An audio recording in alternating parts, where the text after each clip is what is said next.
Hello everyone, welcome back to Olsen Cafe. Now today we are going to solve this equation whereby many students actually struggle with. Alright, so this question requires us to understand negative angles and the ASTC rule. Alright, so don't just memorize the method, alright, learn why, alright, and then I will be showing you how we can apply the understanding to solve this very common question in the national examination.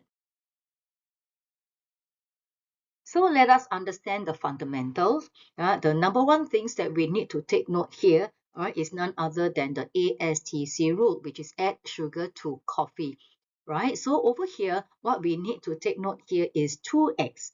All right, so 2x simply means that this question will have to cover two complete cycles. So which means later on when we find the angles, not only it covers the first round, we also need to cover an additional round, within the quadrant. So that is something we need to take note. All right, and the second things we will need to pay attention to, it will be the range. Now, in this case, you notice that the range here, the value is actually given in radian mode. All right, not only in radian mode, what we will need to take note is that because the angle given to us is 2x plus 0.5, so which means we will need to work out what is the new range. So which means I will need to find what is 2x, plus 0.5, or the new range for that. So if I multiply 2 to the angle, so which means the two endpoint of this inequality, I will also have to multiply by 2. So if I add 0.5, so this will be my new range, the endpoint will be from negative 1.5 all the way to 7.5. Now, so another things to take note with this, is that we all know about positive angle. So positive angle is measured in the anti-clockwise direction. Now, over here, you notice that there is negative angle. So which means when we consider this range, these negative angles, we do need to bear in mind that we must consider the angle that is measured in the clockwise direction down, for negative angle. So these are the two most important fundamental we need to understand before we can even start to proceed, to solve the equation. So with the understanding, let us start solving the equations. So let's take a look at this new range. We will take a look at the quadrant ASTC. So with this, the first thing we want to pay attention to is the negative 1.5, the negative angles. So this negative 1.5 will end off in the fourth quadrant.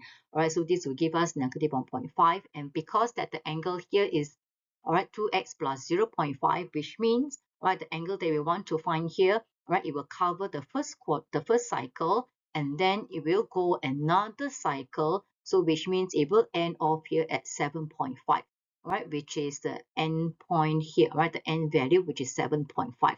So with this, let's start solving the questions. So I simplify this. I will get cosine 2x plus 0.5 equals to 5 divided by 8. So what we are going to do, is to find the basic angle. So using a calculator, I will be able to find the basic angle that will give us 0.89566.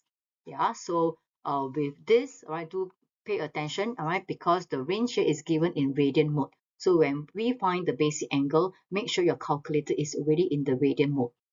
So with this basic angle, we also need to know, that in the fourth quadrant, this value 0.89566, it is actually less than 1.5. So we do need to consider this angle in the fourth quadrant. So with this, I will apply all this knowledge that I know, to proceed to find the angles. So over here, because cosine is positive, so which means I know that, angles must be in the first or the fourth quadrant, using the ASTC rule. So with this, let's find 2x plus 0.5, the angles. So like I mentioned earlier on, the first angle that we need to consider will be this negative angle, because this angle here, is actually in the fourth quadrant. So I do need to include this angle, then followed by the next angle, which is in the first quadrant. So it's 0.89566. Then once I'm done with the first round, I will go on, to find the next angle here. This is the start of the second cycle, so which means it's an angle in the fourth quadrant. So this will give us 2 pi minus 0.9566. And then we'll proceed to find the last angle, right, which is in the first quadrant here. So is 2 pi plus 0.9566. So putting all this together, I am ready to find the value of x. All right, so which means I just simply take whatever I have here. So negative 0.89566 minus of 0.5, and then I divided by 2. And this will give us negative 0.698. So I repeat the same process. I will be able to find the next three values for this equation. All right, and the last thing to take note is that because this question is all in radian mode, right? So you do need to make sure that your final answers are written, all right, to three significant figures. Hope you find this video useful. I will see you in my next video. Bye.